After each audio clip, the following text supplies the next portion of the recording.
Hey guys, this is Chris from Almost Legit Garage. I was going to do an install video, but really it's pretty straightforward. This is an RCD 510. It's out of a Mark 6 generation model.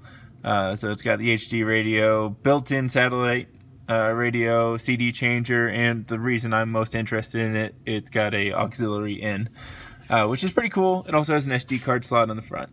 If you're looking into these, watch out. There are a few different versions of it that all are considered RCD 510s.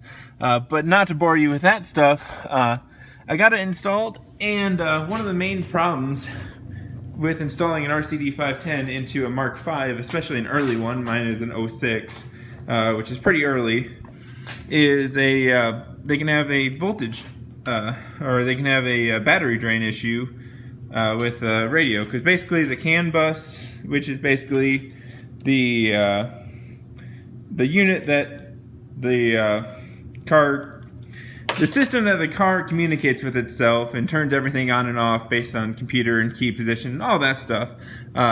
Sometimes it won't turn these fancier radios all the way off, so they won't go into sleep mode and they'll slowly drain your battery.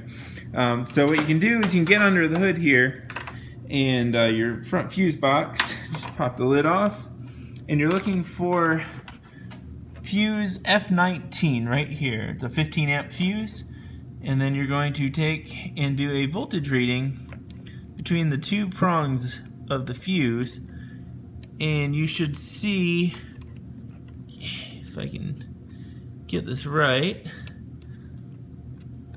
dang it, come on, really hard to do one-handed, come on, alright, so got good solid connection there.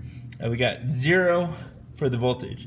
So basically the premise of this is the fuse is only really going to work if there are only going to show any voltage between these two terminals if there is voltage flowing through that, and the only way that it's going to be flowing through that and not just sitting there stagnant is if there is a power source or a power drain on the other side.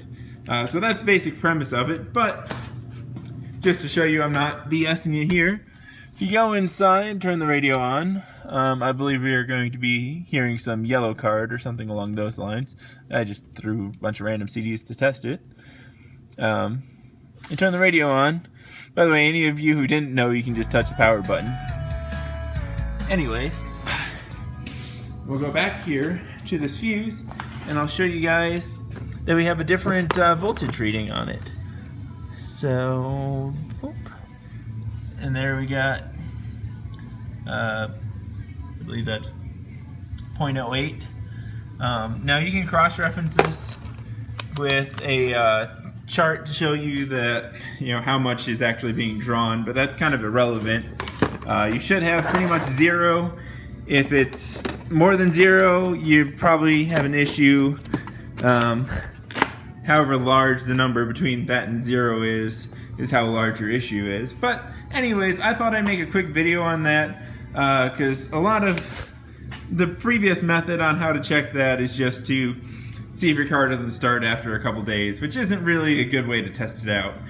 So basically, voltage drop test on the fuse box, no big deal. All you need is a simple multimeter. This one's like 15 bucks. You can get them a lot cheaper. But thank you guys for watching. Like and subscribe if you want to see more Volkswagen Mark 5 content. There's more to come. And comment if you have anything, constructive to say about this. By the way, shout out to Volkswagen. These owner's manuals are freaking awesome. But thank you guys for watching. Talk to you next time.